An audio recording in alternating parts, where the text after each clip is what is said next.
Bom dia, boa tarde, boa noite. No nosso último encontro, nós estávamos falando sobre os crimes de falso e vocês perceberam a diferença entre o falso material e o falso ideológico. Na verdade, tem uma série de crimes de falso, mas o fundamental naquelas estruturas típicas é que saibam identificar o ideológico do material, porque quando conseguem fazer essa distinção, quaisquer dos crimes de falso previsto lá entre o final dos artigos 200 e início dos 300 fica de fácil compreensão. E agora a gente pode começar então a entrar no nosso último ponto, que consiste nos crimes contra a administração pública. A primeira coisa a saber de aqui é que os crimes contra a administração pública eles se desmembram em dois grandes grupos. Os praticados pelo funcionário público contra a administração pública e os praticados por particular contra a administração pública. Ora, então aí vocês vão pensar, eu preciso saber então qual que é o conceito de funcionário público. Se você perguntar a um professor de direito administrativo, provavelmente ele vai nos lembrar que essa designação funcionário público nem existe mais no direito administrativo, que o termo correto seria servidor público. Mas penalistas, vocês sabem, é uma figura bem agarrada com a ideia de legalidade. Então, enquanto o Código Penal não chamar de servidor público, nós aqui vamos continuar chamando de funcionário público. É verdade que aquilo que o Código Penal chama de funcionário público não necessariamente é o servidor público estrito sensu. Pode ser o servidor público, o empregado público. A conceituação é um pouco mais ampla. E ela nos é dada pelo artigo 327 do Código Penal, que é um exemplo muito claro de interpretação autêntica. O que é isso?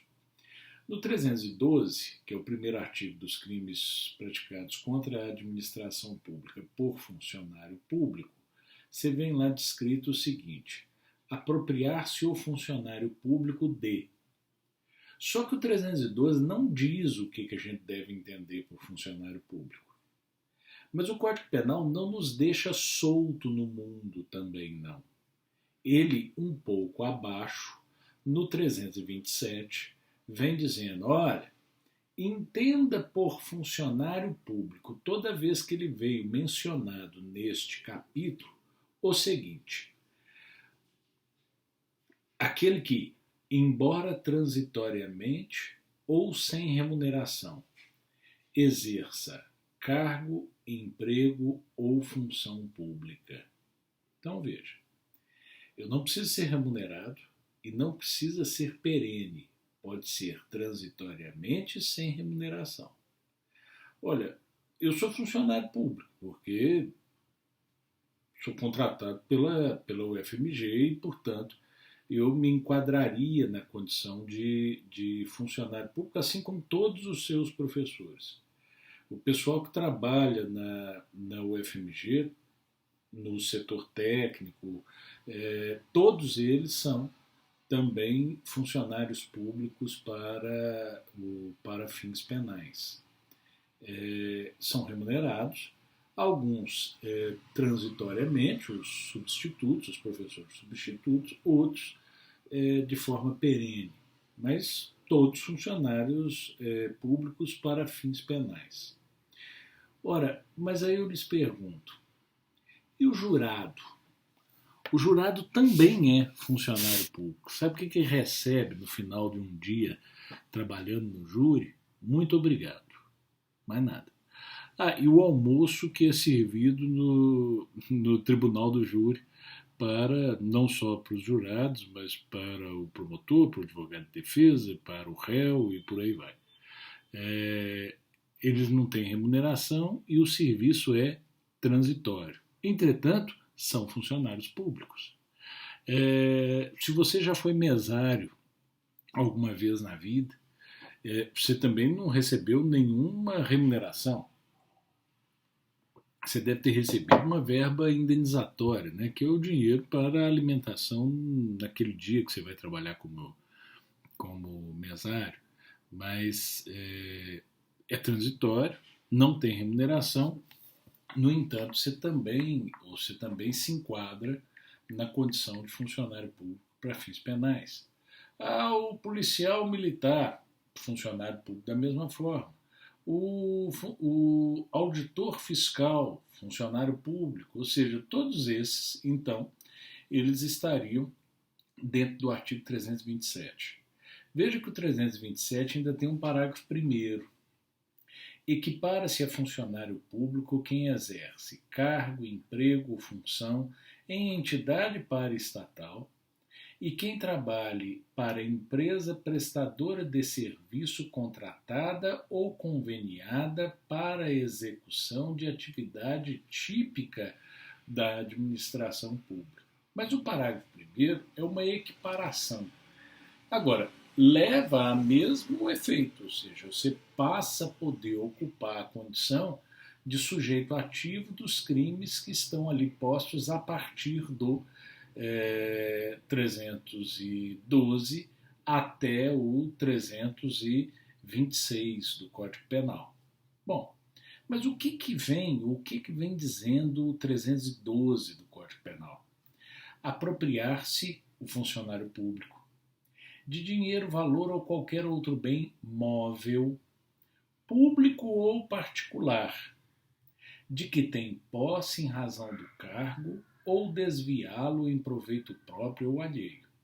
Aqui então você faz uma separação, porque nós temos aqui duas condutas típicas que estabelecem entre si uma relação de alternatividade.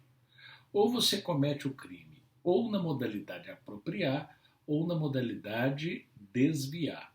Então vamos lá. O que é apropriar-se? Ou seja, eu tenho um bem, esse bem é para o meu,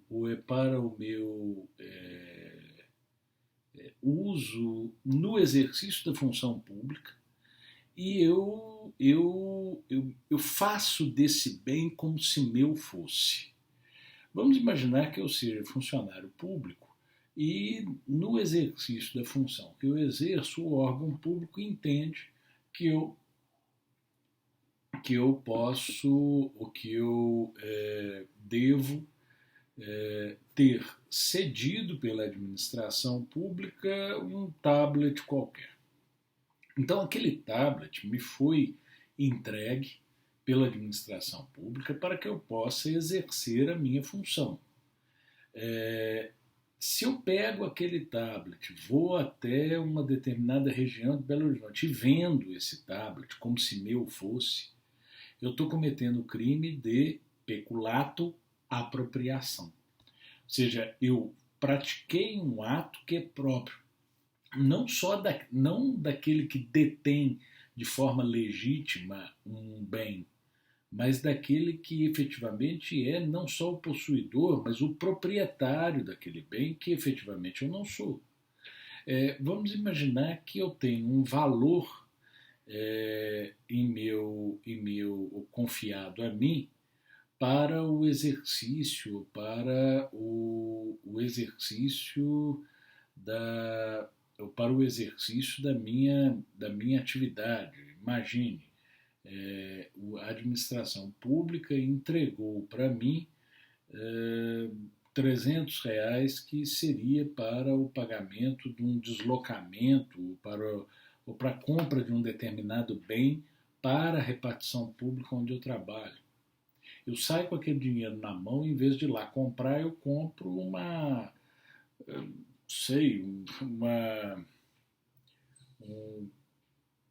um conector para o meu telefone celular e uso ou faço daquele dinheiro como se meu fosse. Eu deposito na minha conta e coloco para render para mim.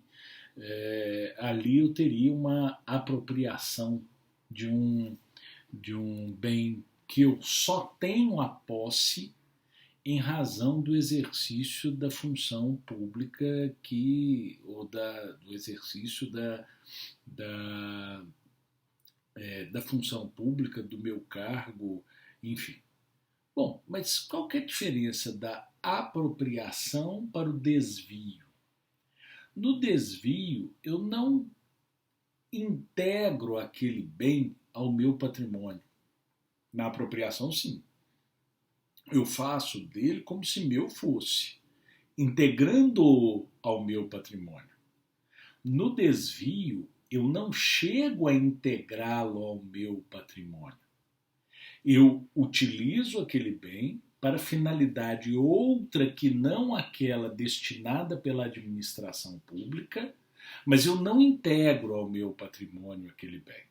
Então imagine, eu recebi o mesmo iPad, Samsung, sei lá que marca ou teríamos de um tablet, mas eu recebo aquele bem para o exercício da minha função. Sou funcionário público, o órgão público entendeu por bem me entregar aquele bem para que eu pudesse exercer a minha função. Imagino que seja necessário. Mas, enfim, eu não gosto de usar o tablet, não preciso dele.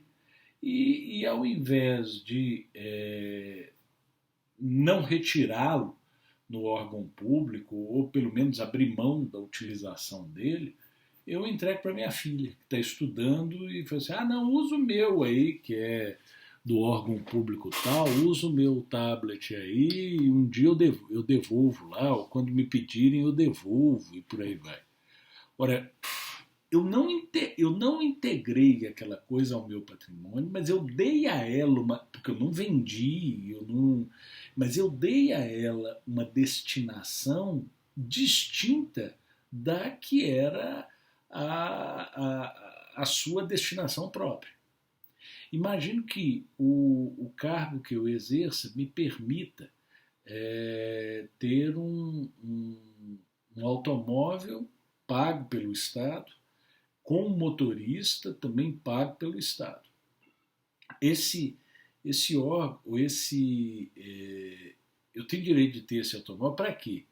Para me deslocar quando em serviço. Então ele pode me pegar aqui de casa, me levar para o órgão público onde eu trabalho. Se eu vou fazer uma viagem a trabalho, essa viagem pode ser feita nesse carro com um motorista pago pelo Estado, tudo bonitinho. Mas eu não posso ir para a praia com o carro. Não, estou indo para a praia, o motorista tal, me leva junto com a minha família inteira para a praia, que eu vou passar 15 dias lá de férias, depois você volta para Belo Horizonte. Ora, eu não integrei o carro ao meu patrimônio, eu não estou, portanto, me apropriando, mas eu estou desviando aquele carro da destinação que lhe foi atribuída pelo órgão público.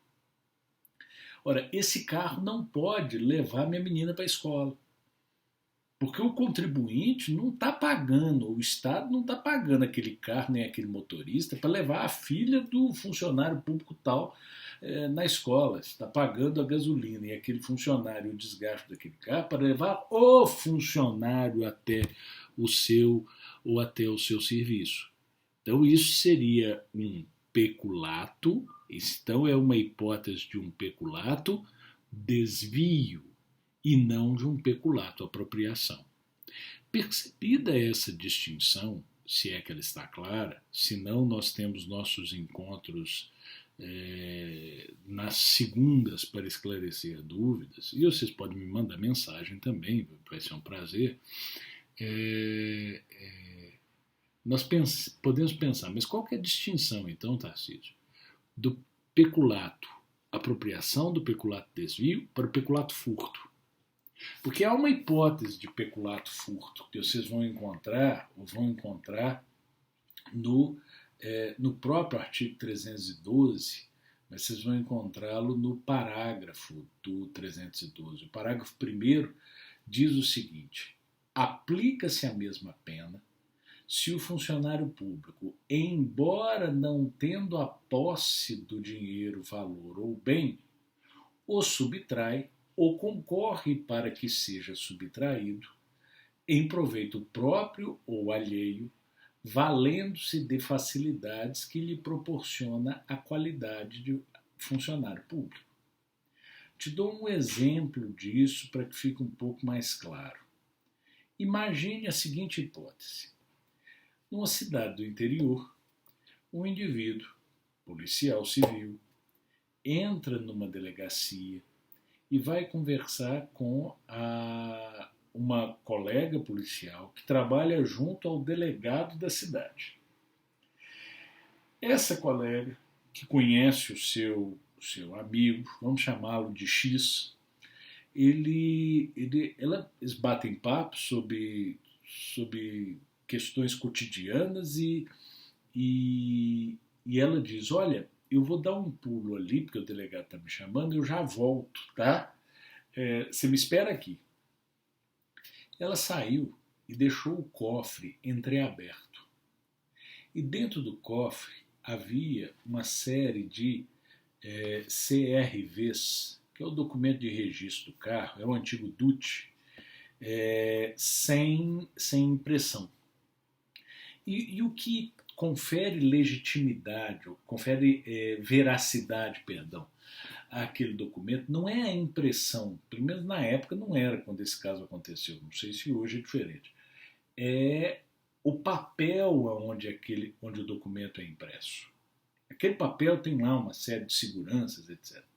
De formas que o papel onde ele é impresso, no mercado negro tinha valor, e deve ter ainda valor significativo.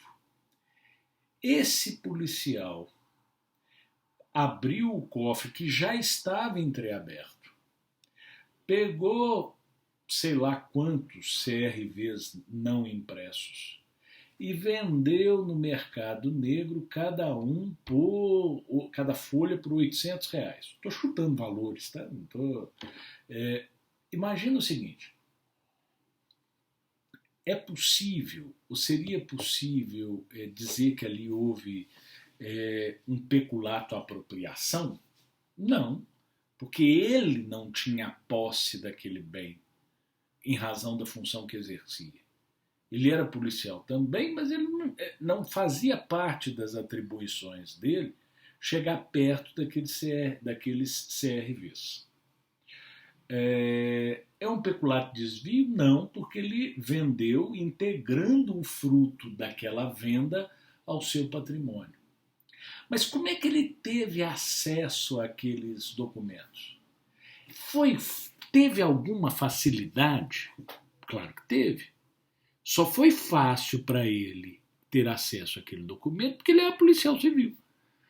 Porque, senão, certamente aquela a pessoa que estava, ou que tinha aquele documento sob sua guarda, ou aquelas folhas sob sua guarda, não teria relaxado na segurança deixando a sala com a pessoa lá que ela não conhecesse, que não exercesse a mesma função que ela.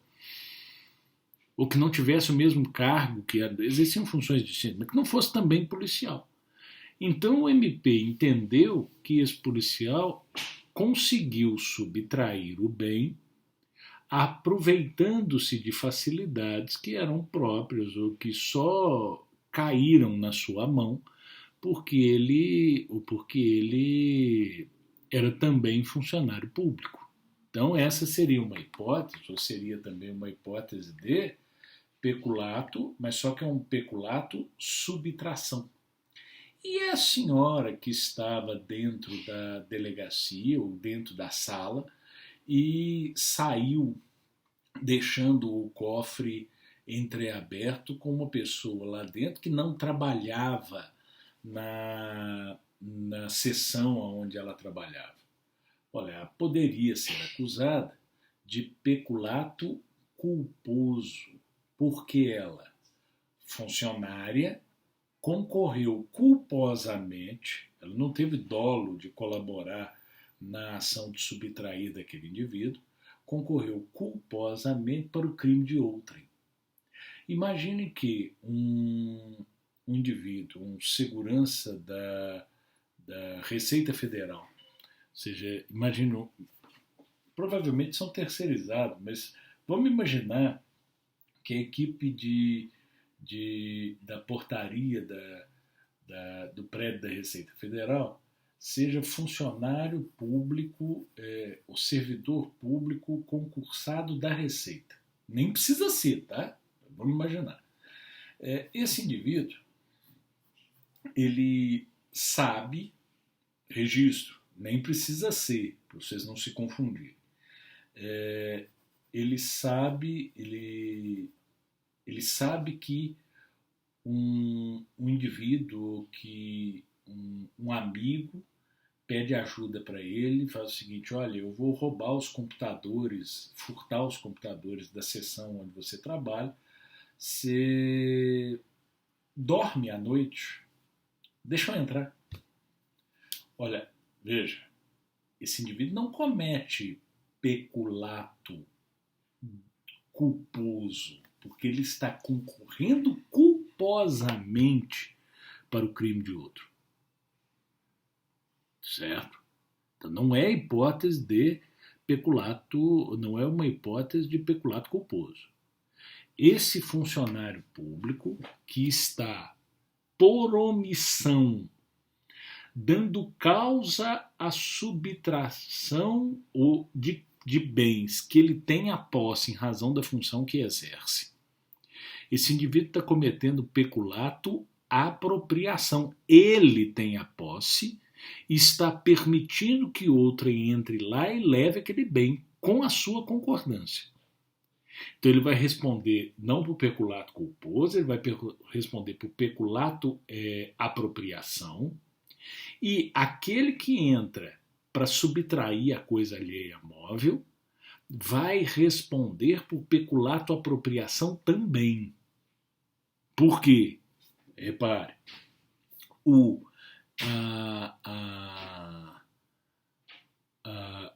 as circunstâncias elementares, ser funcionário público, quando elementares, ser funcionário público, elas se comunicam aos coautores e partícipes. Então, se eu chego e digo, olha, eu vou fingir que eu estou dormindo, entra aqui, furta tudo, e depois a gente divide o dinheiro, ou divide o lucro, eu, que tinha o dever de evitar, por omissão, cometi peculato apropriação. Aqueles que colaboraram, mesmo não sendo funcionário público, vão cometer peculato apropriação junto comigo. Porque circunstâncias pessoais, ser funcionário público, quando elementares ao tipo, no caso se comunicam para coautores e partícipes. Bom, vocês devem estar pensando, mas e se esse indivíduo que trabalhava na portaria da Receita, ao invés de ter combinado com o amigo para subtrair os computadores daquela repartição pública, se ele efetivamente dormiu? Ele não tinha intenção de colaborar, mas ele tinha o dever de estar acordado. E acordado, ele veria a ação criminosa, chamaria a polícia e tudo teria sido evitado. Olha, que crime esse indivíduo cometeu? Olha, ele vai cometer o peculato culposo. Há concurso de agentes entre esse porteiro que dormiu e o outro que subtraiu coisa alheia móvel? Não, porque a subtração foi dolosa e o peculato é culposo. E para que eu tenha um concurso de agentes, eu tenho que ter uma série de elementos. Vocês lembram disso? Que a pluralidade de pessoas existe. Unidade típica não existe. Então, se não há unidade típica, não há de se falar em concurso de agentes. Um vai responder por crime de peculato culposo, o outro, não sendo funcionário público, vai responder pelo crime de furto, no caso, ou no exemplo que acabamos de criar. Veja o que vem dizendo o seguinte: Vocês viram que nós já vimos até agora 4 peculatos, né? Peculato apropriação, peculato subtração, peculato desvio, peculato culposo. Ainda tem o peculato por erro de outrem. Imagina ou vejam o seguinte: o indivíduo apropriar-se de dinheiro ou qualquer utilidade que, no exercício do cargo, recebeu por erro de outrem. Imagine que você é funcionário público e, por equívoco, a administração pública depositou na sua conta, ao invés de 5 diárias, que eram devidas, depositou 15 diárias, ou seja, 5 diárias a mais, perdão, 10 diárias a mais. Essas diárias, vamos imaginar, são R$ 300. Então, depositou a mais R$ 3.000 para você. Qual que é a sua obrigação?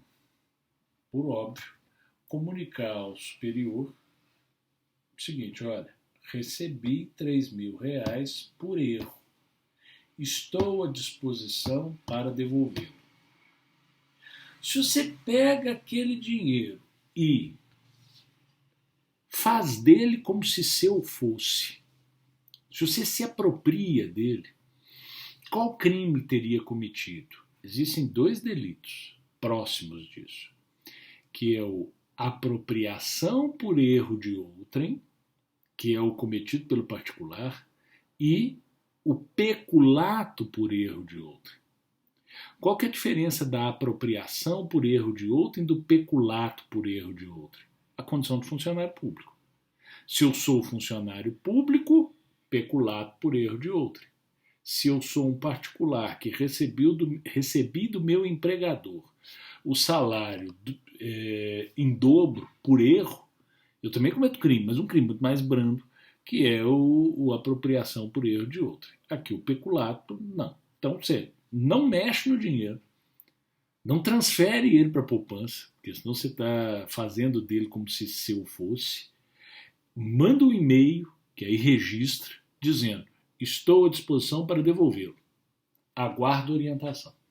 E aí você não cometeria, então, o crime descrito no artigo 313. Eu levantaria uma questão para vocês, e aí para vocês refletirem. É possível alegar o princípio da insignificância em crime de peculato? E levanto isso com o seguinte cuidado, com a seguinte cautela.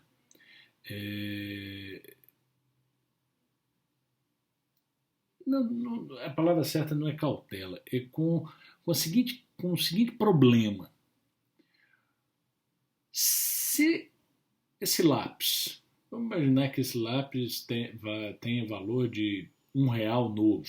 Não sei quanto vale isso não, mas vamos imaginar que seja R$ 1 novo. Velho, acredito que alguém me pagaria 50 centavos por ele está pouco usado. Se eu pegasse esse lápis, se esse lápis fosse um lápis comprado pela administração pública, se eu levo esse lápis para casa e faço dele como se meu fosse, isso é peculato, apropriação. Eu incorporei esse lápis, eu não estou só desviando o lápis, não. Não, eu incorporei o lápis. Eu vendi ele por 50 centavos. E peguei o dinheiro para mim. Este lápis, eu tenho um crime de peculato? Já vi precedentes para os 2 lados. Então eu prefiro explicar o que devíamos, qual é a lógica de cada uma dessas possibilidades de decisão. O STJ já mencionou, já tratou disso, dizendo o seguinte: eu não posso acolher o princípio da insignificância em crimes contra a administração pública porque o bem jurídico não é o patrimônio. O bem jurídico é a própria administração, a regularidade dos atos praticados pelos funcionários públicos portanto, se você levou um lápis avaliado em 50 centavos para casa e vendeu para os outros, você não pode alegar o princípio da insignificância.